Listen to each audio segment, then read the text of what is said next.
Hi, I'm David Wessel. I'm Director of the Hutchins Center on Fiscal and Monetary Policy here at Brookings, and I'm joined today by Jason Furman, who's Chair of President Obama's Council of Economic Advisors. And we're going to talk about one specific aspect of the economy today, which is pretty interesting.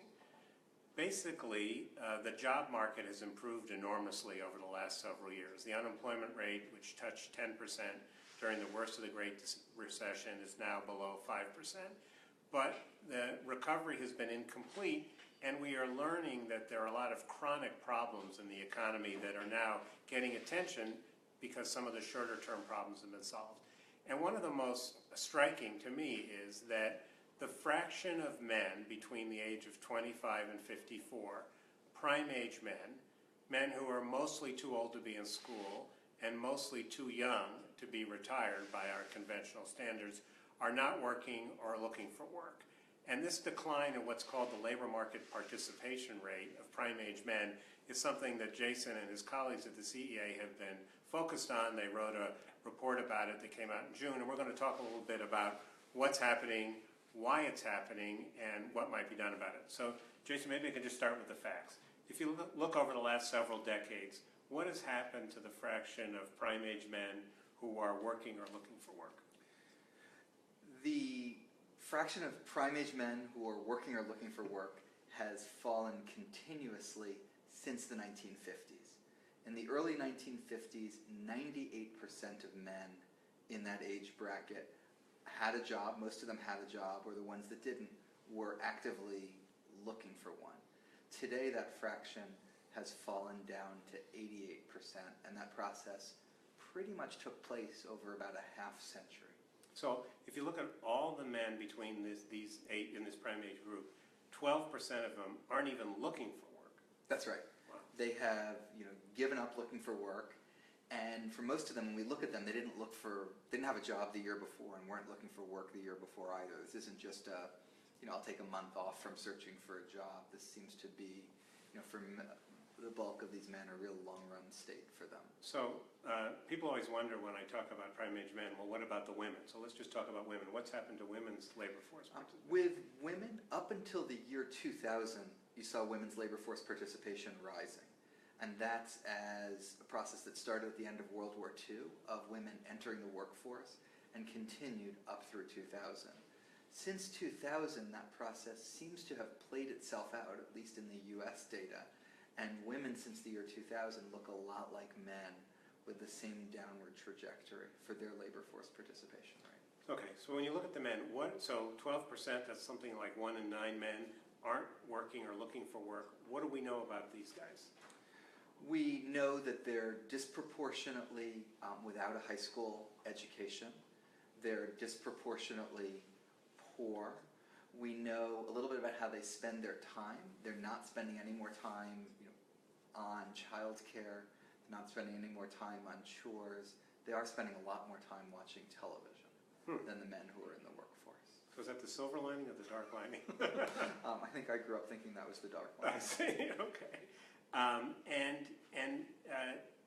Are these, do we know, are some of these guys just lucky enough to have women who make lots of money so they don't have to work? Right. There's generally been two classes of explanations for why this has happened.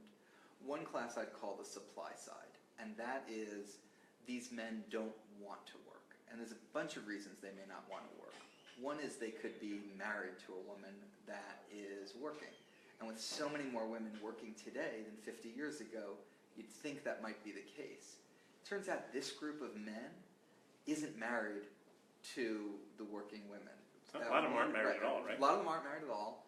Only about 1 in 5 are married to a working woman, and that is a lower fraction of this type of men who aren't working than was the case before. So this is not men who are living on their spouse's income.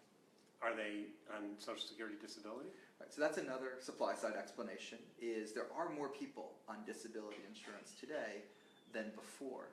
But the increase in disability insurance has been much smaller than the increase in the number of men not working. Since the 1960s, about 2% more men are getting disability insurance, but the participation rate has fallen by 7.5 percentage points. So right off the bat, you can't explain the majority of the decline. Then when you look harder, it turns out that a lot of the disability insurance probably is caused by the men not working, didn't cause it. And then outside of disability insurance, the government is much less generous today than before. It's harder to get unemployment insurance, it's harder to get welfare. If you're an able-bodied man, it's harder to get food stamps. So everything else has actually gone down and become less generous. Right, so one possibility is that these men just don't want to work. They've decided not to work. Another possibility is that they actually would like to work, but they can't find a job, or the wages aren't high enough to get them off the couch.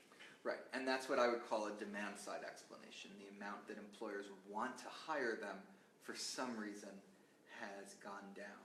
And that is consistent with the evidence we see in aggregate, and it's consistent with what we see in the state. So let me explain both of those. The first is fewer people want to hire people with less education, without a high school degree. If that's the case, you would predict two things would happen. One, you'd predict they'd have lower wages, and the second is you'd predict fewer of them would be hired, and that's exactly what we've seen. So I think the same reduction in the demand for skilled labor, which has come because of the nature of technological... Reduction in demand for unskilled labor? For unskilled labor, right. Which has come because the nature of technological change is to increasingly reward people with skills.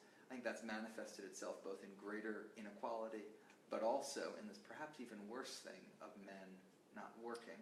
So basically, the men aren't looking for work, but your hypothesis is that they're not looking for work because they pretty much know that no one wants to hire them, or if they got a job, it wouldn't be enough money to justify the cost of working or whatever else they'd be doing. Exactly. And then there's also can be something that is self-fulfilling of that, which is that if you're not in a job for a while, you become less skilled at searching for a job and less attractive to employers and may get stuck in that state. Okay, so when we look at the economy as a whole and the unemployment rate's down, so somebody's getting jobs, the employers are hiring a couple 100,000 jobs last month added. Why should we worry about this decline in the fraction of prime-age men who have jobs? I think we should worry about it. First of all, understand it's quite large. The difference between a recession and a normal economic period is maybe 2 percentage points on the employment population ratio. When it goes up by 2 percentage points, like, we think we're coming down. That's a couple million people, right? Right. So this is something that's more like 10 percentage points stretched over a longer period of time, but you're talking about something that in some sense is bigger than the difference between a recession and a boom. And the impact it has, the evidence is it's very clear that for some of these people it's a choice. Not everyone needs to work, not everyone should work. But when you're talking about someone who's not married, who has less than a high school degree, there's a good chance it's not a choice. And it's associated with, with depression, with drug use, with suicide, with a range of bad outcomes for people. So, it must be a pool of about in the neighborhood of 10 million, close to 10 million men we're talking about. Men who are over age 25, under age 54, 54, but are not even bothering. It's millions. Yeah. So, what do we do about it? I think it's really important to understand, while I do think technology and demand have played a role, they can't fully explain it because some countries have done a much better job than the United States has over time. We've actually had a much bigger decline than all but one other OECD economy. So to me, that's proof that we actually can do something about it. Let me just stop you there. So there's a trend in other advanced economies? In other advanced economies, you've seen some downtrend. Not everywhere. Germany, for example, has seen an increasing labor force participation rate for private men. In general, it's been down, but a much more gradual downtrend than we've seen in the United States. And those countries remain higher. Right. So that's something unique here that we could fix. Right, exactly. So I think that means this is caused by policy and institutions, not caused by technology, which is to say we shouldn't accept it as inevitable. There's a range of things we need to do. Some aren't even motivated by this problem, but education is one of the biggest differences between whether you're likely to have a job or not likely to have a job. So expanding education, expanding access to college. Having labor market institutions that do a better job of helping people find work. So we spend 0.1% of GDP on what are called active labor market policies, helping people search for jobs. The average in the OECD is 0.6% of GDP, 6 times what we're spending in the United States, and we could incorporate that into unemployment insurance, that as you're getting closer to the end of your benefits, we'll do more to help you find a job. That's a second thing. Third, a little bit less for men, but it matters for men, probably matters more for women, is having more flexible workplaces where we're subsidizing childcare, having paid leave, sick leave, other things that make it more possible to stay in a job. Those are three of the sets of things that I would do. But you said earlier that one reason that you thought that these men were not looking for work is that their wages weren't very high. Mm-hmm. So I thought that would imply that if we had higher minimum wage or we had more tax credits for low-wage workers, that might also be an incentive. Yeah, no, I think that's important. And you want to expand aggregate demand overall, and in particular, as manufacturing has gone down as a share of employment, investing more in areas like infrastructure could create some demand for some of the types of less skilled men that we're worried about here.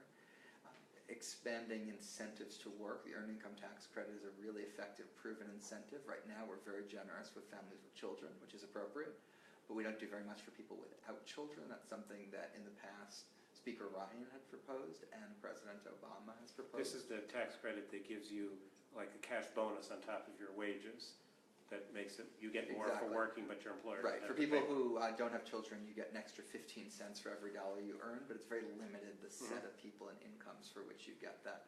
So you could expand the amount of money and the number of people that would get that. And finally, you're exactly right, that some people say if you raise the minimum wage, it would cost jobs. Some of the evidence that that's not the case comes from the fact that a higher minimum wage means more people want to work, and they're more motivated to work and will do a better job, and that can actually offset the cost of the higher minimum wage. So it sometimes feels a little arcane when we talk about labor force participation rates and employment to population ratios, and we talk about percentage points. So I just want to think for a minute about why you think this is a big problem.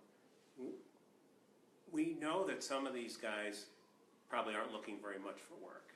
It would be good for them and good for us if they were working or at least trying to get work.